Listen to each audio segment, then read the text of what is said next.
My dear student, welcome back to Aryan classes. Aryan ક્લાસીસમાં મારા દરેક વાલા વિદ્યાર્થીઓનું હાર્દિક સ્વાગત કરું છું. ચલો વિદ્યાર્થીઓ, આપણે આપણી રામબાણ ટોપર બેચની અંદર ધોરણ 12 અને આપણો મનોવિજ્ઞાન વિષયની અંદર આપણે આપણું ચેપ્ટર 1 સંવેદન, ધ્યાન અને પ્રત્યક્ષીકરણ આ ભણી રહ્યા છે. એમાં આપણે સંવેદન ટોપિક ભણી રહ્યા છે. સંવેદનની અંદર આપણે પાર્ટ 1, પાર્ટ 2, પાર્ટ 3 ભણી ગયા છે અને આજના વિડીયોની અંદર આપણે પાર્ટ 4 ઉપર આગળ વધવું છે. આપણે આપણા 5 સંવેદનો ભણી રહ્યા છે. એમાંથી આપણે દ્રષ્ટિ સંવેદન ભણી ગયા છે અને આ વિડીયોની અંદર આપણે શ્રવણ સંવેદન અને ગંધ સંવેદન ભણવાના છીએ. ઓકે, ચાલો તો શરૂઆત કરું છું. શરૂઆત કરીએ છીએ આપણા ટોપિકની. આગળના વિડીયોની અંદર આપણે દ્રષ્ટિ સંવેદન મસ્ત ભણી ગયા છે. જે દ્રષ્ટિ સંવેદન તમને 5 ગુણમાં વિભાગીમાં પ્રશ્ન પૂછાય છે અને આજના વિડીયોની અંદર આપણે શ્રવણ સંવેદનની સમજૂતી આપો આ પ્રશ્ન ભણવાના છીએ. શ્રવણ સંવેદન બીજા નંબરનું સંવેદન, પહેલા નંબરમાં દ્રષ્ટિ સંવેદન ભણી ગયા છે. બીજા નંબરમાં વાત કરવી છે શ્રવણ સંવેદન. જે વિભાગ ડીમાં 3 ગુણમાં તમને આ પ્રશ્ન પૂછાઈ શકે છે. 3 ગુણમાં તમારે આ પ્રશ્ન લખવાનો થાય વિભાગ ડીમાં. ચાલો તો શરૂઆત કરીએ. પ્રશ્ન શું કહેવા માંગે છે? શ્રવણનો મતલબ થાય છે સાંભળવું. શ્રવણ એટલે શું થશે? સાંભળવું.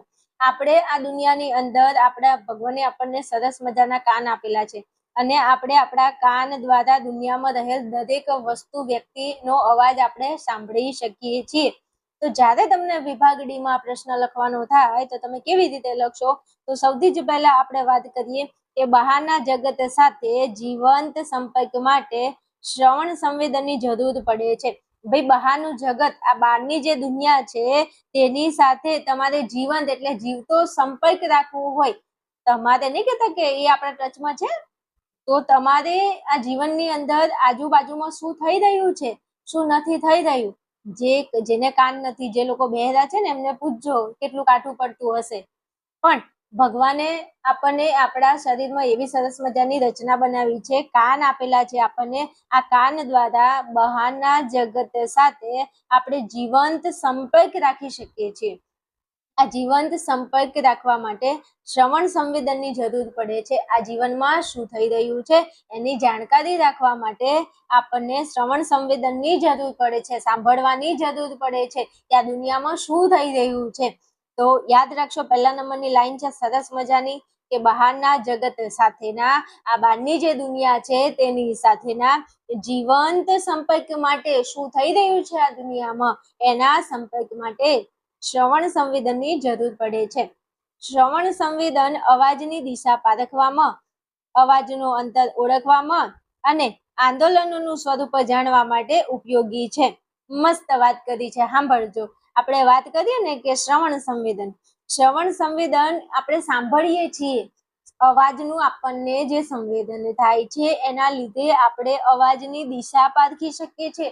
કઈ દિશામાંથી અવાજ આવી રહ્યો છે. તમે બેઠા છો ને કોઈ જગ્યાએ બોમ્બ ફૂટ્યો તો તમને તમારા કાનમાં અવાજ આવ્યો કે કોઈ જગ્યાએ બોમ્બ ધડાકો થયો છે, તો તમને ખબર પડી જાય કે કઈ દિશામાં અવાજ આવે છે. તમે ઘણી વાર કહેતા છો નહીં આ દિશામાંથી અવાજ આવે, નહીં આ બાજુથી અવાજ આવે છે, નહીં અહીંથી નહીં ઓલી બાજુથી અવાજ આવે છે. તો શ્રવણ સંવેદન એટલે સાંભળવાથી અવાજની દિશા, કઈ દિશામાંથી અવાજ આવી રહ્યો છે. જો ટ્રેન આવતી હોય તો મોટા અવાજથી ટ્રેન આવે તો તમને ખબર પડી જાય કે ટ્રેન કઈ જગ્યાએથી કઈ બાજુથી આવી રહી છે. કેમ? કારણ કે શ્રવણ એટલે અવાજ, શ્રવણ એટલે સાંભળવું. શ્રવણ એટલે સાંભળવું. તમે અવાજ સાંભળો છો તો તમને ખબર પડી જાય છે, અવાજની દિશા તમને ખબર પડી જાય છે કે કઈ દિશામાંથી અવાજ સંભળાઈ રહ્યો છે. બીજું, અવાજનું અંતર ઓળખવામાં, કેટલે દૂરથી અવાજ આવી રહ્યો છે, કેટલે નજીકથી અવાજ આવી રહ્યો છે એ પણ તમને ખબર પડે છે. અને એના આંદોલનનું સ્વરૂપ, એનું સ્વરૂપ કેવું છે, કેવો અવાજ છે, એની તીવ્રતા કેવી છે, વધારે અવાજ છે, ઓછો અવાજ છે, કઈ ટાઈપનો અવાજ છે. તમારા સગાવાલાનો અવાજ તમે કેવો ઓળખી જાઓ છો? કોઈ અજાણ્યા વ્યક્તિનો અવાજ તમે કેવો ઓળખી જાઓ છો? તમે ફોનમાં કોઈને ફોન લગાડ્યો હોય, તમારા મામાને ફોન કર્યો અને ફોનમાં હેલો કહો અને સામેવાળી વ્યક્તિ બોલતી હોય તો તમને તરત ખબર પડી જાય કે અમારા મામા નથી બોલતા, કોઈ બીજું વ્યક્તિ બોલે છે. મામાનો ફોન બીજા કોઈએ ઉપાડી લીધો છે. કેમ ખબર પડે છે? આ ભગવાને આપણને સરસ મજાના કાન આપ્યા છે. એકનો એક અવાજ આપણે વારંવાર સાંભળીએ એટલે આપણને આપણા અવાજને, આપણા કાનને અવાજ પારખવાની એક ક્ષમતા આપેલી છે. જો બીજા કોઈ વ્યક્તિનો અવાજ હોય ને તો ખબર પડી જાય. તમે મારી જોડે ભણો છો, સતત મારો અવાજ તમે સાંભળો છો અને જો તમે બીજા કોઈનો અવાજ સાંભળો, કદાચ વિડીયો ઉપર થંબ આપણો હોય અને તમે વિડીયો ખોલો ને બીજા કોઈનો અવાજ હોય તો તમે તરત ઓળખી જાઓ કે આ તો બેન નથી ભણાવતા, આ તો બીજું કોઈ ભણાવે છે. એટલે અવાજ પણ ઓળખી શકાય છે શ્રવણ સંવેદનથી. તો પહેલો મુદ્દો સરસ મજાનો છે, લખી શકો છો કે બહારના જગત સાથેના જીવંત સંપર્ક માટે શ્રવણ સંવેદનની જરૂર પડે છે. શ્રવણ સંવેદન અવાજની દિશા પારખે છે, અવાજનું અંતર ઓળખવામાં અને અવાજનું આંદોલનનું સ્વરૂપ જાણવા માટે ઉપયોગી છે. જેના માટે કર્ણેન્દ્રિય જવાબદાર છે. કર્ણેન્દ્રિય એટલે આપણો કાન. આપણા કાનની જે ઇન્દ્રિયો છે એ શ્રવણ એટલે સાંભળવા માટે ખૂબ જ ઉપયોગી થાય છે. પહેલા નંબરનો આટલો એક મુદ્દો લખી નાખો, 3 ગુણમાં પૂછાય છે. સરસ મજાના માર્ક તમને મળે. ચલો, પહેલો મુદ્દો આઈ હોપ તમારો ક્લિયર થઈ ગયો છે. બીજા નંબરનો મુદ્દો, અને આ જે છે એ 1000%ના 1000% હું તમને લખીને આપું સ્ટેમ્પ પેપર ઉપર. પહેલી પરીક્ષામાં પૂછાય, પહેલીમ નહીં પૂછાય, બીજીમાં પૂછાશે, બીજીમાં નહીં પૂછાય તો બોર્ડમાં તો 100% પૂછાય. મારા ઉપર ઉધાર વિશ્વાસ કરી લેજો. આજ દિવસ સુધી જો તમે કોઈનું સાંભળ્યું નથી તો તમારા માર્ક્સ કેવા આવ્યા તમે જોયું છે. હવે તમે મારું સાંભળી લો ને, મારું સાંભળવાથી કમસે કમ તમારા માર્ક્સમાં વધારો થશે, કોઈ ઘટશે નહીં, હે ને? હા, તો મારા કોર્સમાં જોઈન થયા છો તો હું કહું એટલું કરવાનું. આ પ્રશ્નને નોટ ડાઉન કરી લો, 1000%ના 1000% મોસ્ટ આઈપી. બીજું, બહુ મોટો ફાયદો છે આપણો. કેમ? 3 ગુણનો પ્રશ્ન તો તમારો તૈયાર થાય જ છે, સાથે સાથે વિભાગ એ ના પ્રશ્નો ને વિભાગ બી ના પ્રશ્નો પણ કવર થઈ જાય છે. તો તમારે ખુશ થવાનું યાર કે એક પ્રશ્ન તૈયાર કરીએ છીએ ને એક પ્રશ્નમાંથી વિભાગ એ નો MCQ આવી જાય, વિભાગ બી નો પ્રશ્ન આવી જાય, તો બાકી વધ્યું શું? તો બધા મુદ્દા ભેગા કરી અને વિભાગ ડી માં લખી નાખવાના. ચલો, માનવી, આપણે મનુષ્ય છીએ તો આપણો કાન જે છે એ 20 થી લઈ અને 20,000 CPS સાયકલ પર સેકન્ડ હર્ઝ કંપન સંખ્યા સુધીનો અવાજ સાંભળી શકે છે. હવે આપણને ભગવાને કાન તો આપે છે, પણ આપણો કાન સાંભળે છે તો આપણા કાનની સાંભળવાની અમુક લિમિટ આપી છે. શું આપી છે? અમુક લિમિટ આપી છે. અમુક લિમિટ સુધીનો અવાજ જ આપણો કાન સહન કરી શકે છે. જો એનાથી અવાજ વધી જાય તો કાનનો પડદો ફાટી જાય. જેમ કે અવાજ 20,000 હર્ટ્ઝ સુધીનો અવાજ આપણો કાન સાંભળી શકે, પણ જો 20,000 હર્ટ્ઝથી અવાજ વધી જાય તો આપણો કાનનો પડદો ફેલ થઈ જાય ને પછી ક્યારેય આપણે જીવીએ જાગીએ ત્યાં સુધી સાંભળી શકીએ નહીં. બીજી વાત કરીએ, 20 CPS સુધીનો અવાજ જે છે, 20 હર્ટ્ઝ સુધીનો અવાજ છે એ આપણો કાનને થોડો સંભળાય. મતલબ જો 20 થી લેવલ નીચું જાય તો આપણે ગમે એટલા કાન દઈને સાંભળીએ તો આપણને અવાજ સંભળાય નહીં. ઘણી વાર મોબાઈલમાં એવું થતું હોય, મોબાઈલમાં વાત કરતા હોય તો મોબાઈલની અંદર ખબર કોઈ ચોટતું હોય તો નહીં કહેતા હલો હલો અવાજ નથી આવતો, હલો અવાજ નથી આવતો. તો એ તો અવાજ આવતો નથી એટલે નથી સંભળાતો. પણ આ અવાજ એવું છે કે 20 હર્ટ્ઝથી ઓછો અવાજ હોય તો આપણો કાન એને સાંભળી શકતો નથી. પછી વાત કરીએ, જેમ કે તમે ડીજે સાંભળ્યું હશે, તમે જ્યારે કોઈ બીના લગ્ન હોય એટલે તમે લગ્નની અંદર ડીજે એકચ્યુઅલી હોય જ છે, તો ઢીચુંગ ઢીચુંગ થતું હોય, વાગતું હોય, તો તમે એકદમ નજીક જાઓ ને તો તમારા કાનમાં જોજો તકલીફ થતી હશે, તમે કાન બંધ કરી દેતા હશો. કેમ? કારણ કે સતત અવાજ આવે અને આપણો જે કાન છે એ વધારે અવાજ સહન ન કરી શકે. આ ડીજે હોય એનો અવાજ 10 થી લઈ અને 12,000 સુધી ડેસિબલ સુધીનો હોય છે, પણ જો આટલા સુધી તો તોય આપણો કાન થોડું સહન કરી લે છે. પણ તમે વિચાર કરો કે ડીજે નો અવાજ 12,000 ડેસિબલ સુધીનો હોય તો એનાથી વધારે અવાજ જો આપણે સહન કરીએ તો આપણને કેટલી તકલીફ થાય. તમે ટ્રેનનો અવાજ સાંભળો અને ટ્રેનનો જે હોર્ન વાગીને એનો જે અવાજ હોય એ આપણે એકદમ નજીકથી જો સાંભળવામાં આવે તો આપણા કાનના પડદા ફેલ થઈ જાય, કે 20,000 હર્ટ્ઝ ઉપરનો અવાજ થઈ જાય છે.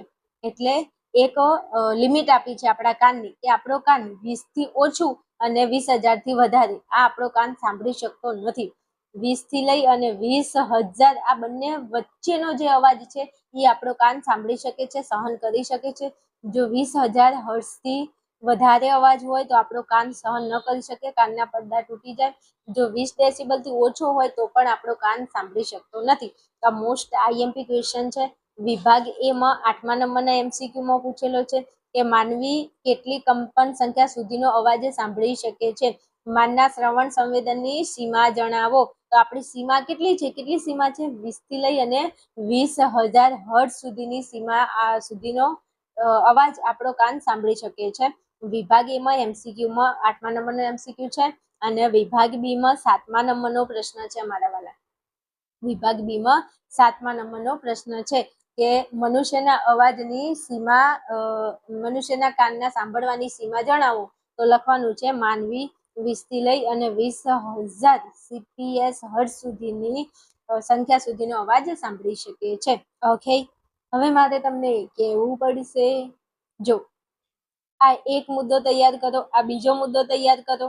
વિભાગ ડી ની વાત કરું છું, ડી ની સાથે એ પણ અને બી પણ આપણો અહીંયા થઈ જાય છે. ચાલો હવે થોડી આકૃતિની વાત કરી લઈએ. આકૃતિની અંદર થોડું તમને કાન બતાવી દો. આપણા કાનની આકૃતિ છે, એટલે કૂતરી નથી ભાઈ, આકૃતિ છે. તમે કેમ કૂતરી કૂતરી કરો છો? આને આકૃતિ કહેવાય. ઓકે ઓકે, ચલો હવે આપણે જોઈશું. આ આપણો બહારનો ભાગ છે. આપણો કાન છે ને 3 ભાગમાં વહેંચાયેલો છે. એક તો બાહ્ય કણ, મધ્ય કણ અને આંતર કણ. આપણો જે કાન છે એ બાહ્ય કણ, મધ્ય કણ અને આંતર કણ 3 ભાગમાં આપણો કાન વહેંચાયેલો છે. ઓકે, તો કે ઓકે. હવે આ 3 ભાગની અંદર આ જે છે ને, આ જે ભાગ દેખાય છે આટલો અને આટલા સુધીનો જે ભાગ છે, આટલા સુધીનો એ આપણો બાહ્ય કણ છે. પછી આ વચ્ચેનો જે ભાગ છે, આ હથોડી, એરંડ ને પેગડું, આ હથોડી, એરંડ ને આ પેગડું છે એ મધ્ય કણમાં આવે છે અને આ પાછળનો જે આખો ભાગ છે એ આંતર કણમાં આવે છે. તો તમે લખી શકો છો આપણો કાન જે છે એ 3 ભાગમાં વહેંચાયેલો છે. બાહ્ય કણ, મધ્ય કણ અને આંતર કણ. ઓકે, તો કે ઓકે. ચલો હવે થોડા એના ભાગો દર્શાવી દઈએ આપણે. તો આજે તમે અહીંયા જોઈ રહ્યા છો, આ આપણી શું છે? કાનની બૂટ છે. કર્ણદ્વાલી અથવા તો કાનની બૂટ છે. તમારી જોડે કાન છે, ભગવાને આપ્યા છે, તો કે હા 2 કાન છે, તો અડો તમારા કાનને અડશો ને તો એ કાનની બૂટ તમારા હાથમાં આવશે. આ નીચે હોય ને એને કહેવાય કાનની બૂટ. તો આખો ભાગ જે છે ને એને આપણે કહીશું કાનની બૂટ. પછી આ વચ્ચે એક આખી આ લાંબી નળી દેખાય છે. આ દેખાય છે તમને? આ લાંબી નળી. તો આ લાંબી નળી છે ને મારા વાલા, એને કહેવાય કર્ણનલિકા. શું કહીશું આપણે? કર્ણનલિકા. કર્ણનલિકા. 3 ભાગ યાદ રાખવાના છે ખાલી બાહ્ય કણમાં. એક તો આવશે કર્ણદ્વાલી એટલે કે કાનની બૂટ. તમે કાનની બૂટ લખો ચાલશે. આ જે છે ને આને દર્શાવવાનું તમારે અહીંથી લઈને આમ અને એમાં આમથી આમ. આ છે આપણી કાનની બૂટ. પછી વચ્ચે એક લાંબી નળી બતાવવાની, જેને આપણે કહીશું કર્ણનલિકા. અને ત્રીજા નંબરમાં આપણે બતાવીશું કર્ણપટ. અહીંયા આ જે ગોળ છે ને, આ જે લાંબી નળી છે અને આ જે ગોળ છે, આ ગોળ છે ને એ શું છે? આપણો કર્ણપટલ છે. એટલે કે કર્ણપટલ આપણા કાનનો પડદો છે. આ નળી જે છે કર્ણનલિકા, આ કર્ણનલિકા છે. કર્ણનલિકાને અહીંયા ગોળ જે આવેલું છે, ગોળ, એને આપણે કહીશું કર્ણપટલ. એટલે બાહ્ય કણમાં 3 વસ્તુ તે યાદ રાખવાની છે. એક તો કાનની બૂટ, કર્ણનલિકા અને અહીંયા જે ગોળ છે એને કહીશું કર્ણપટલ. એટલે આ બાહ્ય કણનું પૂરું. ઓકે, હવે વચ્ચેનું લઈ લઈએ, મધ્ય કણ. મધ્ય કણમાં 3 વસ્તુ ખાલી, હથોડી, એરંડ અને પેગડું. આ 3 જ યાદ રાખવાનું. બાહ્ય કણમાં 3, કાનની બૂટ, આ છે કર્ણનલિકા અને આ છે કર્ણપટલ. આ બાહ્ય કણ પૂરો. હવે વચ્ચે આવો મધ્ય કણમાં. મધ્ય કણની જો વાત કરીએ તો મધ્ય કણની અંદર આપણે આ જો છે ને અહીંયા વચ્ચેની જે જગ્યા પડી છે એને કહીશું હથોડી. પછી આ જે છે એને કહીશું એરંડ અને અહીંયા જે દેખાય છે અહીંયા આ છે પેગડું. તો 3 શબ્દો, હથોડી, એરંડ અને પેગડું મધ્ય કણમાં. અને આ હથોડી, એરંડ, પેગડું મોસ્ટ આઈએમપી છે, એને તો આપણે યાદ રાખી લેવાનું છે. પછી આંતરકણ. આંતરકણની અંદર 3 વસ્તુ યાદ રાખવાની છે. તો આ દેખાય ને આમ કરીને આમ, આ એ છે આપણા કર્ણવલયો. કર્ણવલયો, કાનના વલયો. પછી આ જો શંખાકૃતિ, આ કર્ણ શંખ છે. કર્ણનો શંખ, આપણા કાનનો શંખ છે. જો આ દેખાય છે ને તમને આમ સરસ મજાનો આમ કરી, હા આમ, આ છે આપણો કર્ણ શંખ. એટલે કર્ણવલયો. આંતરકણમાં યાદ રાખશો કર્ણવલયો, કર્ણ શંખ અને આ વચ્ચેનો જે ભાગ છે એ મધ્ય કર્ણ છે. શું છે? મધ્ય કર્ણ છે, મધ્ય કર્ણ. આટલું 3 વસ્તુ યાદ રાખવાનું છે આંતરકણમાં. કર્ણવલયો, પછી આ છે મધ્ય કર્ણ અને આપણો શંખ, કર્ણ શંખ. એટલે 3, 3, 6, 3, 9. આટલું વસ્તુ તમારે આકૃતિમાં દર્શાવવાનું થાય. આકૃતિ કેવી રીતે દોરશો ટૂંકમાં બતાવી દઉં તો આ જે છે ઈ આકૃતિ મધ્યકર્ણ બાહ્યકર્ણની આકૃતિ તમારે આ રીતે દોરવાની છે.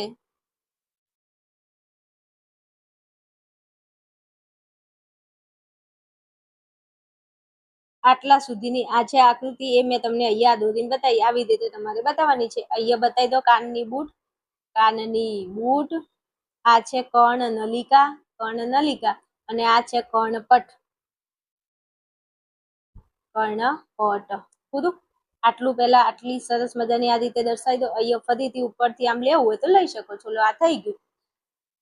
આ આપણો બાહ્યકર્ણ. હવે મધ્યકર્ણને દોરીને બતાવી દો. મધ્યકર્ણને કેવી રીતે બતાવશો? તો મધ્યકર્ણને તમે આ રીતે બતાવી શકો છો.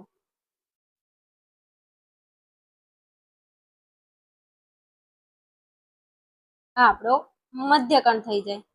આ મધ્યકર્ણમાં આ છે હથોડી, હથોડી. અહીંયા બતાવી દો એરણ, અને આ બતાવી દો પેગડું. આ મધ્યકર્ણ.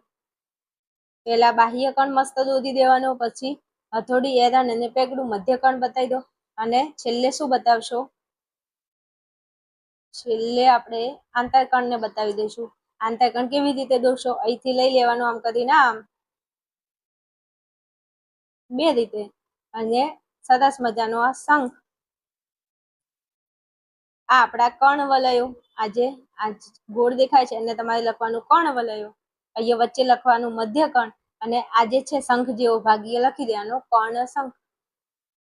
થઈ ગઈ આકૃતિ. એકદમ ઈઝી છે. પછી તમે દોરીને જાતે શીખી શકો છો.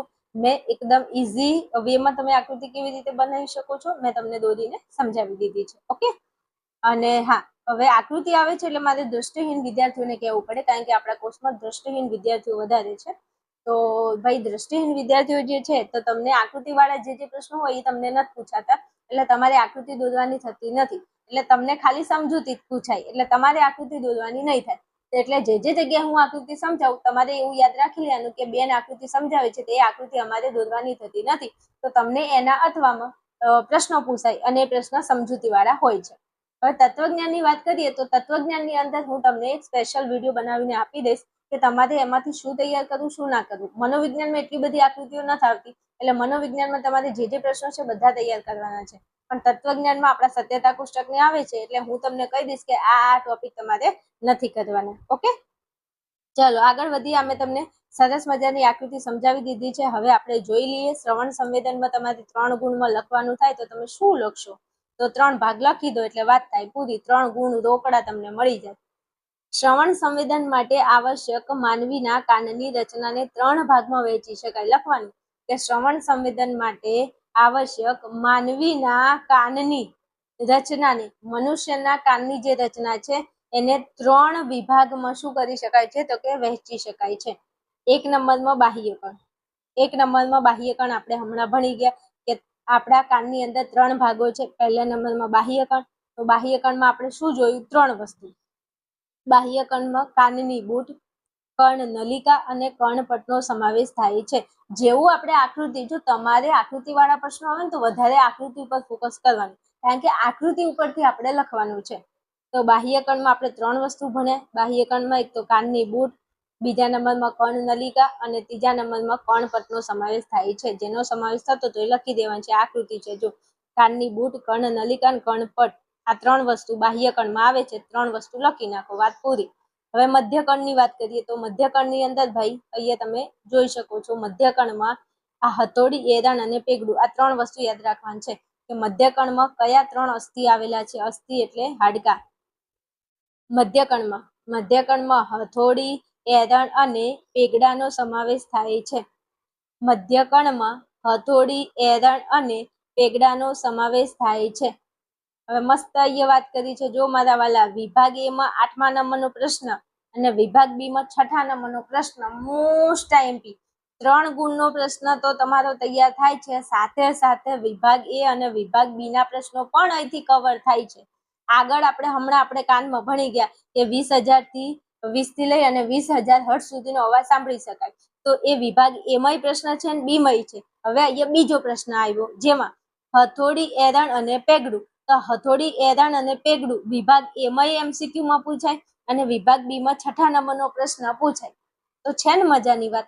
4 પ્રશ્નો તમારા અહીંથી તૈયાર થઈ ગયા. વિભાગ એ ના 2 MCQ, વિભાગ બી ના 2 પ્રશ્નો અને વિભાગ ડી નો 1 પ્રશ્ન. હવે તમે મને કહો, આપણે આવું ભણતા હોય તો મનોવિજ્ઞાનમાં 100 માંથી 99 માર્ક આવે કે ના આવે? આવે ને. પણ તૈયારી તમારી એવી હોવી જોઈએ. જે વસ્તુ તૈયાર કરાવું છું એને મસ્ત તૈયાર કરી લો. હવે હું તમને કહી દઉં, સ્ટેમ્પ પેપર ઉપર લખીને આપું કહેતા હોય તો આ જે પ્રશ્ન છે હથોડી, એરણ અને પેગડું, પહેલી પરીક્ષામાં પૂછાય, પહેલી નહીં હોય તો બીજી નહીં હોય તો ત્રીજી, એટલે કે બોર્ડમાં તો ફાઇનલ પૂછાશે. મારા ભરોસે તમારે તૈયાર કરી લો હો ને. મસ્ત પ્રશ્ન છે ને પૂછાય એવો છે. ચલો, બાહ્ય કણમાં 3 વસ્તુ: કાનની બૂટ, કર્ણનલિકા, કર્ણપટલ. મધ્ય કણમાં 3 વસ્તુ: હથોડી, એરણ અને પેગડું. વિભાગ એ માં 8મો MCQ અને વિભાગ બી માં 6થો પ્રશ્ન. તમારે જોઈ લેજો. હાલો, આગળ વાત કરવી છે 3જા નંબરમાં આંતરકણની વાત કરીએ. આંતરકણ એટલે છેલ્લો ભાગ, જેમાં આંતરકણમાં કર્ણાશેષ, મધ્ય ભાગ અને કર્ણ શેષનો સમાવેશ થાય છે. એમાં કર્ણશંખ લખજો. કર્ણશંખનો સમાવેશ થાય છે, મધ્ય ભાગનો સમાવેશ થાય છે અને કર્ણપલ્લવ લખજો. કર્ણપલ્લવનો સમાવેશ થાય છે. આ 3 વસ્તુનો સમાવેશ લખો એટલે વાત થાય પૂરી. ઓકે, ચાલો હવે અવાજ કેવી રીતે આપણને સંભળાય છે તો એના માટેનો સરસ મજાનો મુદ્દો છે. બહારના જગતમાંથી આવતું અવાજનું મોજું. હવે બહારનું જગત એટલે બહારની દુનિયામાંથી અવાજ આવે છે તો કે હા, અવાજનું મોજું આવે છે અને કર્ણનલિકા મારફતે કાનમાં પ્રવેશે છે. કર્ણનલિકા એટલે પેલી લાંબી નળી હતી ને, આમ કરીને આમ, તો આ કર્ણનલિકા હતી. તો આ કર્ણનલિકાથી અવાજ ક્યાં જશે? કાનમાં જશે. અને કર્ણપટલ, આ આપણો કર્ણપટ છે એટલે કાનનો પડદો, કર્ણપટ સાથે અથડાય છે. બહારના જગતમાંથી આવતું અવાજનું મોજું કર્ણનલિકા મારફતે ક્યાં જાય છે? કાનમાં પ્રવેશે છે. ક્યાં પ્રવેશ કરે છે? કાનમાં. આ કર્ણનલિકા છે. જો ફરી સમજાઈ દઉં, આ અવાજ છે, અવાજનું મોજું છે, એ કર્ણનલિકામાં આવશે, પછી કર્ણપટમાં આવશે. આ કર્ણપટ સાથે અથડાય છે અને કર્ણપટ સાથે અથડાય છે તથા સૂક્ષ્મ વાળ કોષો ઉત્તેજાય છે. આપણા કાનની અંદર નાના નાના સૂક્ષ્મ વાળ કોષો આવેલા છે, એ ઉત્તેજિત થાય છે અને હથોડી, એરણ અને પેગડું ધ્રુજારી અનુભવે છે. હવે જેવો અવાજ આવ્યો એ નળીમાં આવશે, કર્ણનલિકામાં આવશે, પછી કર્ણપટને અથડાશે, પછી અથડાઈ અને સૂક્ષ્મ વાળ કોષો, આ અવાજ આવશે ને સૂક્ષ્મ વાળ કોષોને ઉત્તેજિત કરશે. પછી મધ્ય ભાગમાં 3 જે અસ્થિ આવેલા છે, હથોડી, એરણ અને પેગડું, એ શું કરશે? ધ્રુજારી અનુભવશે, ધ્રુજારી ઉત્પન્ન કરશે. અવાજ આવશે ને એટલે એને અથડાય એટલે એ ધ્રુજારી મારશે, એટલે મગજમાં સંદેશો પહોંચે છે. ધ્રુજારી અનુભવે છે અને કાનથી લઈ અને પછી સીધો સંદેશો ક્યાં જશે? ગોઈંગ ટુ સીધા મગજમાં, અને આપણને અવાજનો અનુભવ થાય છે. મસ્ત મુદ્દો છે, એકદમ ઈઝી મુદ્દો છે, આવડે એવો છે મારા વાલા. કે બહારના જગતમાંથી આવતું અવાજનું મોજું પહેલા કર્ણનલિકા મારફતે કાનમાં પ્રવેશે છે અને કર્ણપટ સાથે અથડાય છે તથા સૂક્ષ્મ વાળ કોષો ઉત્તેજાય છે અને હથોડી, એરણ, પેગડું ધ્રુજારી અનુભવે છે, જેથી મગજમાં સંદેશો પહોંચે છે અને આપણને અવાજનો અનુભવ થાય છે. ઈઝી છે, એકદમ ઈઝી છે, મસ્ત લખી શકો છો. 3 ગુણનો ઘૂઘરા જેવો તમારો પ્રશ્ન અહીંયા થઈ ગયો છે. ફરી સમજાઈ દઉં, અવાજનું મોજું અહીંયા આવે છે, અહીંથી લઈને આ કર્ણનલિકા છે, આ દેખાય છે ને કર્ણનલિકા, નળી જેવું નથી દેખાતું તમને? આ કર્ણનલિકામાં પ્રવેશે, પછી આ કર્ણપટ અહીંયા અથડાય, પછી અહીંયા સૂક્ષ્મ વાળ કોષો આવેલા છે, એ વાળ કોષો ઉત્તેજાય, પછી હથોડી, એરણ અને પેગડું, આમાં ધ્રુજારી થાય અને ધ્રુજારી થઈ સીધો અવાજ મગજમાં પહોંચે છે અને આપણને બહારનો અવાજ સંભળાય છે. ઓકે, મેં સરસ મજાની કોશિશ કરી છે કે આ પ્રશ્ન તમને સમજાઈ ગયો હશે. હવે આપણે આગળ આ ટોપિકની અંદર કન્ટિન્યુ આપણે ભણવાનું છે. ટોપિકમાં આગળ વધીએ પહેલા મારા વાલા વિદ્યાર્થીઓ જે વિડીયો જોઈ રહ્યા છે અને હું તમને જે ભણાવી રહી છું એ ટોપિકમાં જો તમને ખબર પડે છે અને તમને એવું લાગે છે કે ધોરણ 12 આર્ટ્સમાં મનોવિજ્ઞાન, તત્વજ્ઞાન, સમાજશાસ્ત્ર અને ભૂગોળ આ વિષયો તમને જો અઘરા પડે છે અથવા આ વિષયમાં તમારે ખાલી પાસ થવું છે અથવા કોઈ વિદ્યાર્થીઓ છે જેને આ વિષયોની અંદર ટોપમોસ્ટ રિઝલ્ટ આવવું છે, એવા વિદ્યાર્થીઓ માટે ખાસ આપણું આર્યન ક્લાસીસ નામનું આપણું એપ્લિકેશન છે અને આપણા એપ્લિકેશનની અંદર ધોરણ 12 આર્ટ્સ માટેના વિદ્યાર્થીઓ માટે એક કોર્સ અવેલેબલ છે. આ કોર્સની અંદર જે આપણી બેચ ચાલુ છે એનું નામ છે રામબાણ ટોપર બેચ 2027. આપણી બેચ છે, આ બેચની અંદર ફૂલ કોર્સ અવેલેબલ છે. ફૂલ કોર્સ માને કે ટોટલ આપણા ધોરણ 12 આર્ટ્સ માટેના 8 વિષયો અવેલેબલ છે. તમે હાલ વિડીયોમાં જેવું ભણી રહ્યા છો એવું ને એવું તમારે બીજા ચેપ્ટર, બીજા વિષયોના ચેપ્ટર ભણવા હોય તો મોસ્ટ વેલકમ છે. તમે આપણું એપ્લિકેશનને પ્લે સ્ટોરમાંથી ડાઉનલોડ કરી શકો છો. આપણા એપ્લિકેશનની અંદર આ જે કોર્સ છે એ ટોટલ 8 વિષયનો કોર્સ છે. કયા કયા વિષય છે? તત્વજ્ઞાન, મનોવિજ્ઞાન, સમાજશાસ્ત્ર, ભૂગોળ, ગુજરાતી, હિન્દી, સંસ્કૃત અને ઇંગ્લિશ. આ ટોટલ 8 વિષયનો આપણો આ કોર્સ છે. આ કોર્સની 1 વર્ષની ફી માત્ર 4,999 રૂપિયા છે. તમને માત્ર 4,999માં 8 વિષય ધોરણ 12 આર્ટ્સ માટેના મળી જાય છે. કોઈ વિદ્યાર્થીઓ એવા છે કે બેન અમારે બધા વિષયની જરૂર નથી, અમારે ખાલી કોઈ એક વિષય ખરીદવો છે, તો આપણા કોર્સની અંદર બધા વિષય એક સાથે ખરીદી શકો છો અને તમે એક વિષય પણ ખરીદી શકો છો. તમારી જેવી જરૂરિયાત, તમારી જરૂરિયાતને ધ્યાનમાં રાખી અને તમે એક વિષયની બેચમાં પણ જોઈન થઈ શકો છો. આ બેચમાં જોઈન થવા માટે વધારે કાંઈ નથી કરવાનું. પ્લે સ્ટોરમાંથી આપણું એપ્લિકેશન ડાઉનલોડ કરી લો. એપ્લિકેશન ડાઉનલોડ કરવા માટેની લિંક તમને આ વિડીયોના નીચે ડિસ્ક્રિપ્શનમાં આપેલી છે. બીજું, આનાથી વધારે વિશેષ કઈ માહિતી તમારે જોવે છે તો આ મારો કોન્ટેક્ટ નંબર છે. આ નંબર ઉપર તમે મને વોટ્સએપ કરી શકો છો અથવા તો કોલ કરી અને વધારે માહિતી મેળવી શકો છો.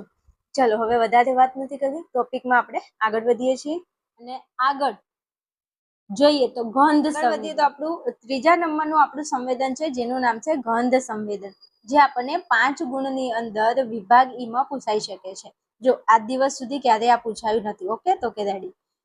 બે સંવેદન, આપણા 5 સંવેદન છે. 5 સંવેદનમાંથી 2 સંવેદન એવા છે જે તમને વિભાગ ઈ માં 5 ગુણમાં પૂછાઈ શકે.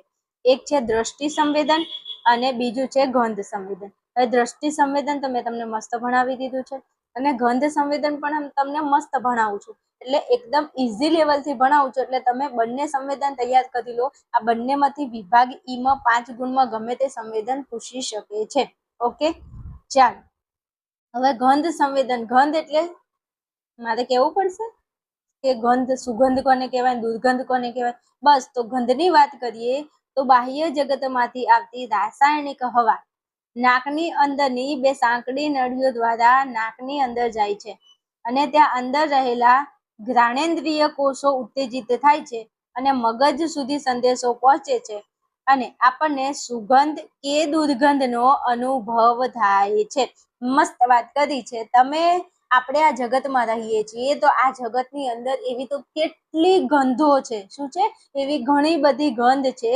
તો બહારના જગતમાં આપણા મગજને ખબર ક્યાંથી પડે છે કે આ ગંધ આવે છે? આ ગંધ ક્યાંથી મગજ સુધી પહોંચે છે? તો ગંધ મગજ સુધી પહોંચે એના માટે ભગવાને આપણા શરીરમાં સરસ મજાનું નાક આપેલું છે. તો વાત કરીએ, મેં તમને કીધું કે બાહ્ય જગતમાંથી આવતી રાસાયણિક હવા, બહારના જગતમાંથી આવતી જેટલી પણ હવા છે એ આપણા નાકની અંદર 2 નળીઓ આપેલી છે. આપણા નાકમાં 2 નળીઓ છે ને? હા, તો આપણા નાકની અંદર 2 સાંકડી નળીઓ દ્વારા આપણા નાકની અંદર જાય છે. આપણી નાક જે છે, નાકની અંદર 2 નળીઓ આવેલી છે ને, એ 2 નળીઓમાંથી અને સાંકડી નળીઓ છે, આ નળીઓમાંથી હવા અંદર જાય છે અને આપણા નાકની અંદર શું આવેલું છે? ઘ્રાણેન્દ્રિય કોષો આવેલા છે.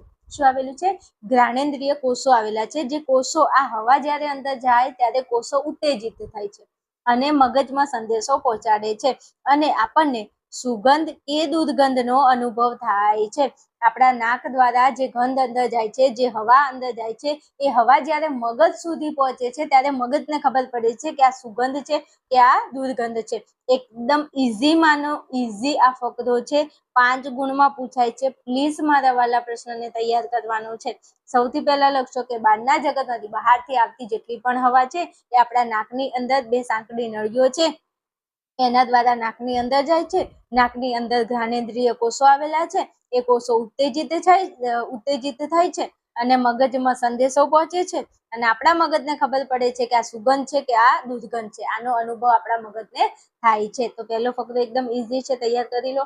ચલો આગળ વાત કરીએ તો અહીંયા આપણું નાક છે. જો નાકની અંદર સરસ મજાનું અહીંયા તમને આ નાક છે, નાક દ્વારા સુગંધ અંદર જાય છે અને પછી અહીંયા જે કોષો આવેલા છે ઉત્તેજિત થાય છે અને પછી સીધું આપણા મગજને ખબર પડે છે કે શેની સુગંધ આવેલી છે. ચલો ત્યાંથી આગળ વધીએ તો સરસ મજાનો ફકરો ફરી આપેલો છે કે ગંધ સંવેદનોની બાબતમાં વ્યક્તિગત ભિન્નતા જોવા મળે છે. એટલે શું કહેવા માંગે છે? ગંધ સંવેદનની બાબતમાં એટલે આ ગંધ જે આવે છે એમાં વ્યક્તિગત ભિન્નતા, ભિન્નતા એટલે જુદું જુદું. અમુક વ્યક્તિઓ છે જેને અમુક ગંધ આવતી હોય, અમુક વ્યક્તિઓ છે જેને ગંધ ના પણ આવતી હોય. કેવી રીતે? તો સમજાવું છું. એક વ્યક્તિને જે સુગંધ કે દુર્ગંધ લાગતી હોય તે બીજી વ્યક્તિને સંવેદના ના પણ ઉત્પન્ન કરે. મતલબ એક વ્યક્તિને જેની દુર્ગંધ ને સુગંધ આવતી હોય, બીજા વ્યક્તિને એની દુર્ગંધ કે સુગંધ ના પણ આવતી હોય. જરૂરી નથી કે જેવી સુગંધ એક વ્યક્તિને આવે એવી ને એવી સુગંધ બીજા વ્યક્તિને આવે. એટલે ગંધની બાબતમાં વ્યક્તિગત ભિન્નતા રહેલી છે. અલગ અલગ વ્યક્તિઓને અલગ અલગ દુર્ગંધ કે સુગંધ આવે છે, ગંધ અલગ અલગ આવે છે. કેમ? કારણ કે તમે જોતા હશો ઘણી બધી જગ્યાએ, પરંતુ જો લાંબા સમય સુધી તીવ્ર દુર્ગંધનો અનુભવ કરવામાં આવે તો ધીમે ધીમે ઘ્રાણકોષોની સંવેદનશીલતા ઘટી જાય છે. દાખલા તરીકે અંકલેશ્વર, વ્યાપી અને વડોદરાના કેમિકલના. હવે જોજો, તમે અમુક વ્યક્તિઓ એવા હશે કે જે જગ્યાએ નોકરી કરતા હશે, ધારો કે કોઈ વ્યક્તિ છે તો કેમિકલની કોઈ ફેક્ટરી છે, કંપની છે, એમાં જે વ્યક્તિઓ કામ કરતા હોય તો એમને કેમિકલની દુર્ગંધ કે સુગંધ એમને ન આવતી હોય. કેમ? કારણ કે એ લાંબા સમય સુધી ત્યાં કામ કરતા હોય એટલે એ ટેવાઈ ગયા હોય. અને આપણે કોઈક દિવસ જો કેમિકલની ફેક્ટરી, કંપનીએ જઈએ તો આપણને એટલી વાસ મારે કે આપણે ત્યાં ઉભા ના રહીએ. બીજી વાત, સૌથી મોટું વાત કરીએ તો દવાખાનું. હવે દવાખાનાની અંદર તમે એકવાર ગયા હોય તો અમુક વ્યક્તિઓને મેડિકલથી, એટલે કે દવાઓની સુગંધ છે, દુર્ગંધ છે, એનાથી બહુ તકલીફ થતી હોય. પણ જે રેગ્યુલર દવાખાનામાં જે લોકો વર્ક કરી રહ્યા છે, જે લોકો ત્યાં રહીને નોકરી કરી રહ્યા છે, તો એમને દવાખાનામાં કોઈ દવાખાનાના અંદર દવાની એમને સુગંધ કે દુર્ગંધ અસર કરતી નથી. કેમ? કારણ કે એ લોકો ટેવાઈ ગયા છે. કહેવાય છે ને કે આ તો રોજનું થઈ ગયું, અમે તો ટેવાઈ ગયા, અમને કાંઈ થતું નથી. હવે બીજી વાત કરીએ કે જ્યારે ખેતરની અંદર તમાકુનો પાક વાવ્યો હોય, શું? તમાકુ જો કે પાકતો નથી, તમાકુ વાવેલી હોય અને જે લોકો મજૂર હોય એ મજૂરી કરવા જાય તો એ તમાકુની એટલી તીવ્ર દુર્ગંધ આવતી હોય ને કે ત્યાં અમુક લોકો જાય ને તો એમને માથું દુખી જાય. ત્યાં તે ઊભા જ ના રહી કે એ લોકો શ્વાસ પણ ના લઈ શકે. પણ અમુક લોકો આ તમાકુની ફેક્ટરી હોય અથવા તમાકુના ખેતરમાં ખેતી કરી હોય અને તમાકુ લેવા ગયા હોય, કાપવા કે જે બી કરવા, તો એ લોકોને કઈ તકલીફ નથી થતી. કેમ આવું થાય છે? કારણ કે જે લોકો ટેવાઈ ગયા છે એ લોકોને દુર્ગંધ કે સુગંધ આવતી નથી. એટલે વ્યક્તિગત ભિન્નતા જોવા મળે છે. કોઈ વ્યક્તિને દુર્ગંધ આવે છે તો કોઈ વ્યક્તિને દુર્ગંધ આવતી નથી. તમે સાબુ છે, પછી તેલ છે, તમે કોઈ પણ અમુક જગ્યાએ મોટી ફેક્ટરી હોય ત્યાં જાઓ, તેલની ફેક્ટરી હોય, સાબુની ફેક્ટરી હોય, તો ત્યાં એની વાસ આવતી હોય, એની દુર્ગંધ આવતી હોય. પણ અમુક લોકોને ન આવે, એ રોજનું ટેવાઈ ગયા હોય. આપણે કોઈક દિવસ જઈએ તો આપણને તકલીફ થાય, આપણે એની દુર્ગંધ સહન ના પણ કરી શકીએ. એટલે વ્યક્તિગત ભિન્નતા જોવા મળે છે ગંધની બાબતમાં. ગંધના સંવેદનની બાબતમાં વ્યક્તિગત વ્યક્તિઓની અંદર અલગ અલગ ગંધો આવી શકે છે. અમુકને આવે, અમુકને ના પણ આવે. આને કહેવાય વ્યક્તિગત ભિન્નતા. એક વ્યક્તિને જે સુગંધ કે દુર્ગંધ લાગતી હોય તો તે બીજી વ્યક્તિને સંવેદના ના પણ ઉત્પન્ન કરે. બીજી વ્યક્તિને દુર્ગંધ કે સુગંધ ના પણ આવે. પરંતુ જો લાંબા સમય સુધી તીવ્ર દુર્ગંધનો અનુભવ કરવામાં આવે, લાંબા સમય સુધી એકની એક જગ્યાએ એ દુર્ગંધની અંદર જો રહેવામાં આવે તો ધીમે ધીમે ઘ્રાણકોષોની સંવેદનશીલતા ઘટી જાય છે. ઉદાહરણ તરીકે વાત કરીએ તો કે અંકલેશ્વર, વાપી અને વડોદરાના કેમિકલના જે કારખાના છે, આ કારખાનામાં કામ કરતા કર્મચારીઓની સંવેદનશીલતા લાંબા ગાળે ઘટી જાય છે. હવે કેમિકલ હોય, કેમિકલના કારખાના, ફેક્ટરી, કંપની હોય ને એમાં એ લોકો રોજ કામ કરતા એટલે એમને બિલકુલ દુર્ગંધ ન આવે. આપણે કોઈક દિવસ જઈએ આપણે ત્યાં ઊભા પણ ન રહી શકીએ એમ. ચલો હવે મસ્ત સરસ મજાનો પ્રશ્ન. હેનિંગે ગંધના 6 પ્રકારો દર્શાવે છે. વિભાગ એ માં ચોથા નંબરનો MCQ છે. મોસ્ટ IMP MCQ છે. મારા વાલા, મારા કલેજા, મારા કાળજાના કટકાઓ. પહેલી, બીજી અને ત્રીજી, પહેલી એક્ઝામ, બીજી એક્ઝામ, બોર્ડની એક્ઝામમાં આ પ્રશ્ન 1000% પૂછાશે. પહેલી નહીં તો બીજી, બીજી નહીં તો ત્રીજી ફાઇનલ. કારણ કે એટલું મોસ્ટ IMP MCQ છે કે મને કહેતા નહીં કે બેન તમે કીધું નહોતું. હેનિંગ કરીને એક મનોવૈજ્ઞાનિક છે જેમને 6 પ્રકારો દર્શાવે છે ગંધના. કે ગંધના કેટલા પ્રકારો હોય, ગંધ કેટલા પ્રકારની હોય, અલગ અલગ. તો ગંધના 6 પ્રકારો છે. કયા કયા? ચાલો જોઈ લઈએ. એક, સડેલી વસ્તુની ગંધ. કોઈ સડેલી વસ્તુ હોય, જેમ કે તમારા ઘરની અંદર કોઈ તમે ફળ ફળાદી લાવે હોય, એ સડી જાય, એની સુગંધ, એની ગંધ આવે, સુગંધની ગંધ. પછી તમારા ઘરની અંદર કોઈ શાકભાજી લાવી હોય તો શાકભાજી લાંબા સમય સુધી પડી રાખો તમે એને, તો એ સડી જાય એટલે એની દુર્ગંધ આવે. પછી ઘરમાં બીજું એવું કઈ વાસી ખોરાક પડ્યો હોય, ખાવાની વાત કરીએ તો એ બધું વાસી થઈ જાય તો સડી જવું, મૂળ ટૂંકમાં એમાં શાકભાજી આવી ગયું, પછી કોઈ ફળ ફળાદી આવી ગયું, બીજી ઘરમાં લાયેલી અમુક એવી વસ્તુઓ જે સડતી હોય, તો સડેલી વસ્તુની ગંધ. બીજા નંબરમાં વાત કરીએ તો બળેલી વસ્તુની ગંધ. બળેલી એટલે કોઈ જોઈએ ને કે કોઈ ચપ્પલ બળ્યું હોય, કોઈ ટાયર બળી ગયું હોય, પછી આપણા ઘરની અંદર કોઈ વાયરિંગમાં તકલીફ હોય, વાયરિંગ બળ્યું હોય તો વાયરિંગની બળવાની ગંધ આવે, અથવા કોઈ કાગળ છે તો કાગળના બળવાની ગંધ આવે. તો બળેલી વસ્તુની ગંધ એ ગંધનો પ્રકાર છે. પહેલા સડેલી વસ્તુની ગંધ, બીજા નંબરે બળેલી વસ્તુની ગંધ, ત્રીજા નંબરે ઈથરની ગંધ. ઈથર એટલે શું થાય? તો ઈથર એટલે ઘન પદાર્થ. ઘન પદાર્થની વાત કરીએ, કોઈ લાકડું બળતું હોય તે ઘન કહેવાય, તો એમાં ઈથરની સુગંધ આવે. પછી માટલું, તમે માટલું લાવ્યા હોય નવું માટલું અને જોવો, બહેનોને ખબર હશે, કોઈ નવી આપણા ઘરમાં તવી લાવી હોય, તવી એટલે તાવડી, જેમાં આપણે બાજરીના રોટલા બનાવીએ, તો એને તમે ધોવો ને એટલે એની ગંધ આવશે, જોજો. પણ તમને સુગંધ સારી લાગતી હશે એમ. એટલે લાકડું બળેલું હોય અથવા લાકડાની ગંધ આવતી હોય, અથવા તો આપણે નવું પુસ્તક લાવ્યું હોય તો પુસ્તકમાંથી ગંધ આવતી હોય, તો ઈથરની ગંધ એટલે ઘન પદાર્થની ગંધ. પછી રાળની ગંધ. રાળની ગંધ એટલે પ્રવાહી. શેની? પ્રવાહીની ગંધ. તમે જોયું હશે તો કોઈ તેલની ગંધ આવતી હોય, પછી તમે જુઓ તો આપણા ઘરમાં જે કલર કરીએ ને તો કલરમાંથી જે ગંધ આવતી હોય, પ્રવાહીની ગંધની વાત કરીએ તો જે પ્રવાહી છે એને કહેવાય રાળની ગંધ. તેલ છે, પછી આ જે કલર કરીએ એની વાત કરીએ, અથવા બીજું XYZ જે પ્રવાહી છે એની જે ગંધ આવતી હોય એને કહીશું રાળની ગંધ. પાંચમા નંબરે વાત કરીએ તો મસાલાની ગંધ. મસાલા એટલે 35નો માવો નહીં હો. હા, મસાલા એટલે આપણા ઘરમાં જે ખાવાની અંદર, જે રસોડાની અંદર ઉપયોગમાં આવે છે એને આપણે કહીશું મસાલા. તો મસાલાની ગંધ. અને સુગંધના ઉપરના પ્રકારોમાં હવે મસાલાની ગંધ કેટલા પ્રકાર આપે છે? 6 પ્રકાર આપે છે. એક સડેલી, એક બળેલી, ઈથર, રાળ, મસાલા અને એક સુગંધ. સુગંધ પણ શું છે? ગંધનો પ્રકાર છે. તો આ 6 પ્રકારો હેનિંગે આપ્યા છે અને યાદ રહી જાય એવા છે. જો એક તો ગંધના 6 પ્રકારો હેનિંગે દર્શાવે છે. એમાં સડેલી વસ્તુની ગંધ, બળેલી વસ્તુની ગંધ, ઈથરની ગંધ, રાળની ગંધ, મસાલાની ગંધ અને સુગંધ. આ 6 પ્રકારો એમને આપ્યા છે. આ 6 પ્રકારોમાંથી એમને એવું કીધું છે કે ઉપરના પ્રકારોમાં પહેલા 4 દુઃખ પ્રેરક છે. એટલે સડેલી, બળેલી, ઈથર અને રાળ. એ સડેલી, બળેલી, ઈથર, રાળ, આવું ભેગું બોલવાનું. સડેલી, બળેલી, ઈથર, રાળ. રાળ કેવી છે? સડેલી છે, બળેલી છે, ઈથર, રાળ. આ 4 પ્રકાર છે દુઃખ પ્રેરક છે. દુઃખ પ્રેરક એટલે દુર્ગંધ ફેલાવે છે. અને પાછળના 4, બાકીના છેલ્લી 2 સુખ પ્રેરક છે. સુખ પ્રેરક એટલે આ મસાલાની સુગંધ હારી હોય, સુગંધની સુગંધ હારી હોય, એટલે મસાલા અને સુગંધ આ 2 સુખ પ્રેરક છે. સુખ પ્રેરક એટલે સારા છે. તો એટલો સરસ મજાનો ફકરો છે કે 2 વખત વિડીયો જુઓ તો તમારો આખો પ્રશ્ન ઘૂઘરા જેવો થઈ જાય. ઓકે, ફરી સમજાવી દઉં. હેનિંગે ગંધના 6 પ્રકારો દર્શાવ્યા છે. વિભાગીયમાં 4થા નંબરનો MCQ. આ 6 પ્રકાર કયા છે? સડેલી વસ્તુની ગંધ, બળેલી વસ્તુની ગંધ, ઈથર એટલે કે ઘનની કોઈ ઘન પદાર્થની ગંધ, રાળ એટલે પ્રવાહીની ગંધ, મસાલાની ગંધ, સુગંધ.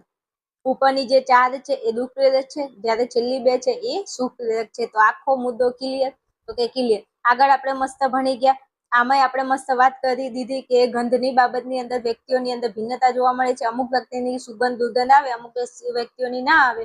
દાખલા તરીકે વાત કરીએ તો વડોદરાની અંદર, પછી અંકલેશ્વરમાં, વાપીમાં કેમિકલના કારખાનામાં રોજ લોકો જે કર્મચારીઓ કામ કરતા હોય એ ટેવાઈ ગયા હોય.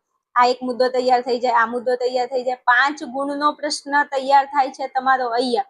અને આ આગળનો પહેલો મુદ્દો આ પણ મસ્ત તમને ભણે કે રાળ ક્યાંથી, અરે આપણી જે હવા જે છે, આપણી જે સુગંધ દુર્ગંધ ક્યાંથી આપણા મગજને ખબર પડે છે? તો આપણા મગજને એવી રીતે ખબર પડે છે કે બાહ્ય જગતમાંથી હવા આવે છે, નાકની અંદરથી 2 સાંકડી નળી દ્વારા અંદર જાય છે, અંદર જઈને મગજને સંદેશો પહોંચાડે છે. તો પહેલો એક મુદ્દો સરસ મજાનો યાદ રહી જાય. પછી આકૃતિ સરસ મજાની તૈયાર કરી લો. 2 મુદ્દા થઈ ગયા. આ ત્રીજો મુદ્દો થઈ જાય. ચોથા નંબરમાં જે ગંધના પ્રકારો છે એ લખી નાખો. અને આ છેલ્લો મુદ્દો મસ્ત, જો 5 મુદ્દા થઈ ગયા તો 5 ગુણ તમને આરામથી મળી જાય. શરદી કે સળેખમ કે અન્ય શારીરિક બીમારી વખતે ગંધ સંવેદન ઉત્પન્ન થતું નથી. તમને ખબર હશે કે જ્યારે આપણને શરદી થઈ જાય, સળેખમ થઈ જાય, શું શરદી થઈ જાય કે સળેખમ થઈ જાય, ત્યારે શારીરિક બીમારીના કારણે ઘણીવાર આપણા નાકની અંદર કોઈ ગંધ ઉત્પન્ન થતી નથી, આપણને કોઈ એની સુગંધ કે ગંધ આવતી જ નથી. આપણા નાકના જે કોષો છે ને એ થોડી વાર બિચારા ગંધ લેવાનું બંધ કરી દે છે. જાતીય આકર્ષણ, ખોરાકની પસંદગી કે વિજાતીય આકર્ષણ માટે ગંધ સંવેદન જરૂરી છે. આ ગંધ કેમ જરૂરી છે? શું કરવા સુગંધ કે દુર્ગંધ લેવી પડે? કેમ જરૂરી છે? તો અહીંયા કીધું છે જાતીય આકર્ષણ. વાત કરીએ ને કોઈને ઇમ્પ્રેસ કરવાની વાત આવે ને એટલે મને ખબર છે જ્યારે લગ્ન પ્રસંગ હોય કે ડેલી અમુક લોકો તો પરફ્યુમનો ઉપયોગ કરે છે, સારા સારા સેન્ટ માર્કેટમાંથી લાવે છે, જેને સેન્ટ કહેતા એને કહેવાય પરફ્યુમ અથવા તો સ્પ્રે. આપણે સારા એવા બોડી સ્પ્રેનો ઉપયોગ કરીએ છીએ અને પરફ્યુમનો ઉપયોગ કરીએ છીએ. કેમ? જાતીય આકર્ષણ માટે. એક છોકરો છે એક છોકરીને આકર્ષવા માટે અને એક છોકરી એક છોકરાને આકર્ષવા માટે સારા સારા પરફ્યુમનો ઉપયોગ કરે છે. એટલે ગંધ, એવી ગંધ આવતી, સુગંધ આવતી હોય ને તો આપણને આમ મજા આવી જાય. એમ કે સુગંધ આવતી હોય તો આપણને આમ મજા આવે સુગંધથી. એમ તો જાતીય આકર્ષણ થાય. પછી ખોરાકની પસંદગી. સુગંધ આવે સારી એવી તો આપણને આમ ખાવાનું મન થઈ જાય કે આ વાવ કેટલી મસ્ત સુગંધ આવે છે, ફટાફટ ક્યારે ઝાપટી લઉં એમ આવું થાય. આ તો એની વાત છે. પછી વિજાતીય આકર્ષણ. વિજાતીય આકર્ષણ એટલે ના ગમતું હોય તો એ ઘણી વાર તમે કોઈ સારું એવું સ્પ્રે કોઈએ લગાવ્યું, કોકને ગમતું હોય કોકને ના ગમતું હોય, એને કહેવાય વિજાતીય આકર્ષણ. આના માટે ગંધ સંવેદન જરૂરી છે. તો એક એક મુદ્દો તમે ભણશો ને તો 5 મુદ્દા સહેલા છે. જો પહેલા તો આ મસ્ત તમે તમને હેનિંગના પ્રકારો દર્શાવી દીધા. પછી શરદી સળેકમ થાય તો આપણને સુગંધ આવતી નથી, ગંધ ઉત્પન્ન થતી નથી. જાતીય આકર્ષણ, ખોરાકની પસંદગી, વિજાતીય આકર્ષણ માટે ગંધ સંવેદન જરૂરી છે. ઉપરના 2 મુદ્દા ફરીથી સમજાવી દીધા. આગળ અહીંયા તમને આકૃતિ ફરી બતાવી દીધી અને આ પણ મુદ્દો તમને ફરીથી મેં સમજાવી દીધો. હવે કઈ અઘરું બિલકુલ નથી. તો આટલું મસ્ત તૈયાર કરી લો. પછી તમે નેક્સ્ટ વિડીયોમાં આવો એટલે આપણા જે બાકીના 2 સંવેદન બાકી છે એ હું તમને નેક્સ્ટ વિડીયોમાં ભણાવી દઉં છું. એટલે સંવેદનનો આપણો ટોપિક પૂરો થઈ જશે. ઓકે, ચાલો નેક્સ્ટ વિડીયોમાં આવજો ફટાફટ. આ વિડીયોને અહીંયા રાખું છું. મળીએ આપણે નેક્સ્ટ વિડીયોમાં.